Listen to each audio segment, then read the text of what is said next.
Everyone thinks Yama is an endgame Sweatlord boss, but honestly, with the right gear, it's actually one of the most mid-game friendly fights in the game. You'll make more money, learn more, and have way more fun than grinding for Karth or Zulrah. If you master the mechanics in this guide, you'll be able to solo the fight, but tackling him with a buddy is absolutely the way to go, especially for learners. In a duo, the fight plays out exactly the same for both players. It just means you have your buddy to cover for you if you mess up, and it massively speeds up the fight. If you can't find a partner, get involved in my clan or Discord server. As with all my guides, let's cut the crap, keep this simple, and get you smashing through Yama for those big money oath plate drops. If you're scared of losing money to death fees here, don't be. With the budget setup I use, it's only going to cost you 2k every time you die. To tackle Yama, here's what you actually need. 82 magic for Dark Demon Bane. This is essential.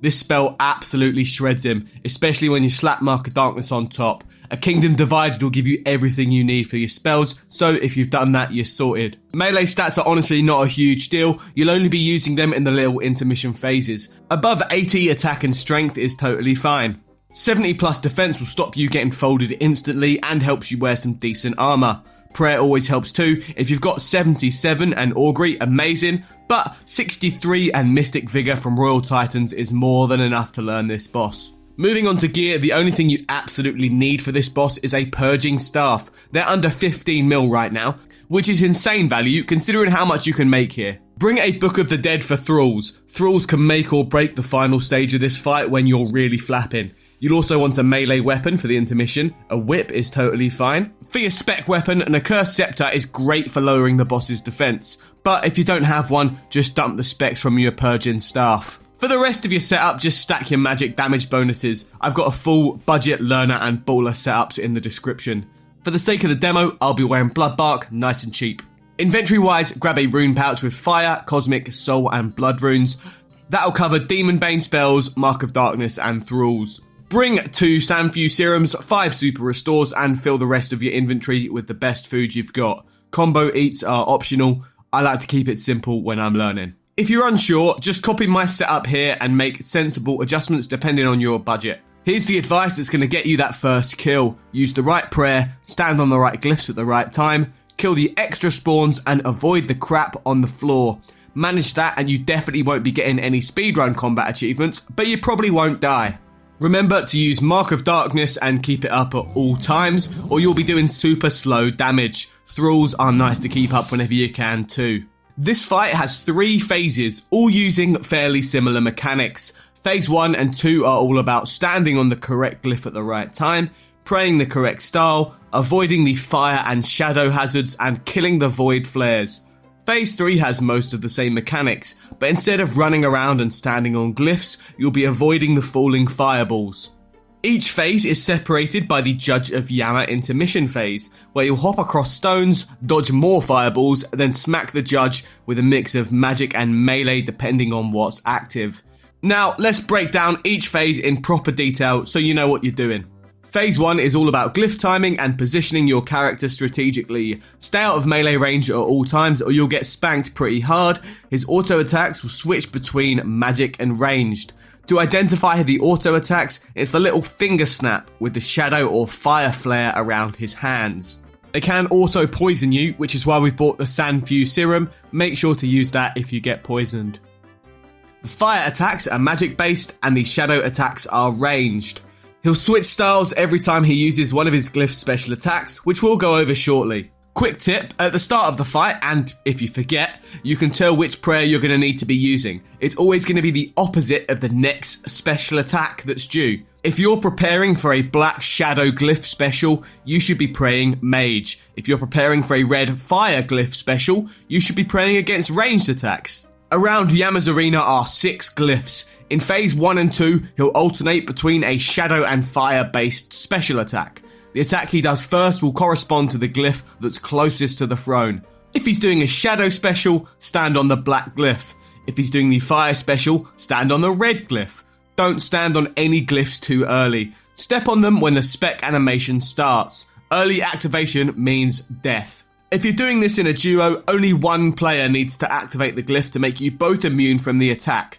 That's the core loop of mechanics in Phase 1, but there are 3 other hazards that you have to deal with. Shadow waves run diagonally through the arena. You can run over these by timing it just right. The easiest method is to wait until they're exactly 3 tiles diagonally away from you, then run directly over the top of them. If they hit you, you'll take damage and your prayers will be disabled. Fire streaks run horizontally, but instead of switching your prayer off, they'll bind you in place. This is nasty as it can stop you getting to a glyph in time.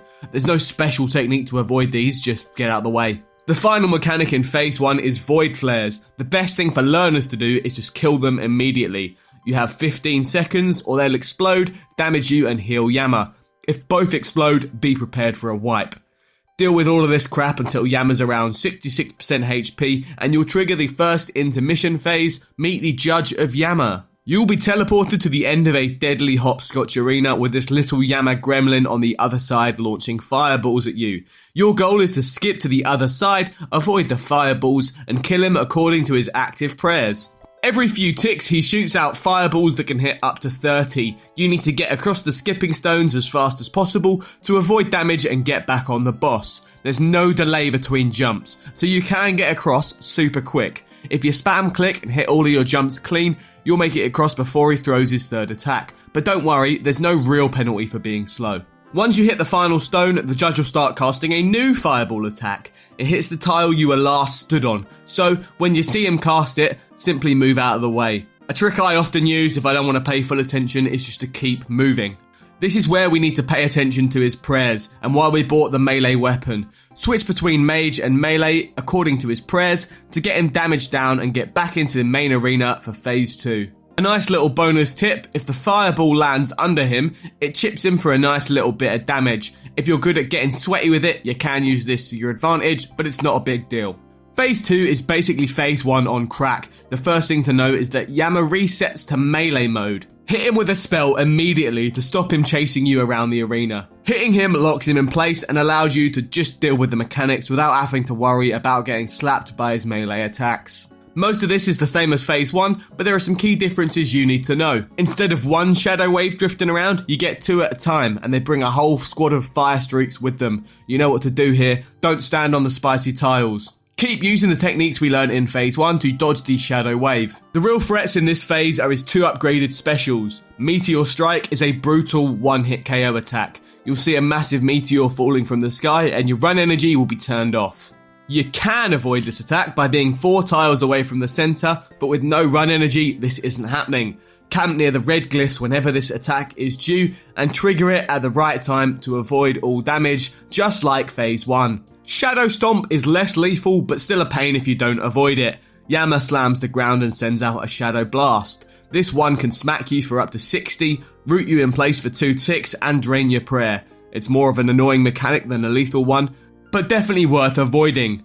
This can be protected against with a black glyph, again, just like Phase 1. Void Flares still exist too, still spawn in the same way, and still ruin your day if you ignore them, so don't. Burn Yama down to 33% HP and you'll be yoinked back out to face the judge again. He's exactly the same in the second intermission, so I'm not going to explain that to you. If you need a refresher, rewind the video. And whilst your mouse is in that part of the screen, why not take a little extra effort and smash that like and subscribe button? Legend. Phase 3 is the genuinely hard part of Yama and where most wipes happen, but with a bit of practice it's achievable. I've got 2 tiles marked. This will be your start position for Phase 3 and a tile that you'll need to know about shortly. His auto attacks will now alternate after every attack. His first attack will be the one he wasn't using at the start of Phase 2, but honestly, if you forget what you're meant to be praying, just keep an eye on the finger snap and pray the right prayer. It doesn't matter if you tank one auto attack at the start, just get on the rotation as soon as possible. You'll need to switch prayers after each attack and deal with the void flares as well as the shadow and fire waves from Phase 1 and 2.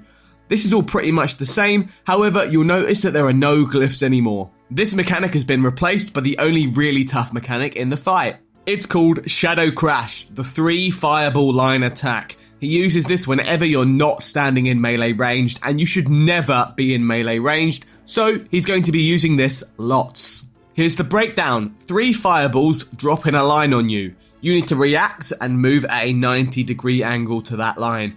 If it's a vertical line, that's a sidestep. If it's a horizontal line, walk forward. If it's a diagonal line, walk diagonally. One tile is plenty, you don't want to be running around like a headless chicken. The diagonal drop is always in the middle, but the side step and the forward step can be either the first or third part of the attack. So to put that into practice, here's what you have to do. Initially, use the correct prayer, begin the Shadow Crash side step, switch prayers whilst the fireballs are falling, get back into your start position, and switch prayer again, preparing for the next Shadow Crash attack. This pretty much loops, with some Void Flares and wave attacks thrown in to spice things up. Void Flares are as simple as squeezing in some damage in that time between special attacks. There is some nice tech for the Shadow and Fire Waves. You'll be using those tiles I showed you earlier. If you can run backwards and forwards pretty much immediately, you can avoid the damage and keep yourself in a good position. Keeping thralls up the whole time is extremely useful. Maximising DPS at this phase is tough, and every little bit of chip damage makes it more likely that you're going to finish the fight. Just keep all of this up until he's dead and you're good to go. Thanks for sticking around this far. If you found this useful, please like the video and subscribe to see more from me. I'm always working on guides to help beginner and mid-game players push themselves, try new content and reach their potential. I've also got an awesome clan and Discord community of players, always helping each other out and sending new content together. Everything from total beginners to absolute top tier gamers. So get involved if that sounds like something you're interested in. The link to the Discord is in the description. As always, a huge shout out to my YouTube channel members and Twitch subscribers. That's it from me. Thanks for sticking around. I'll see you next time.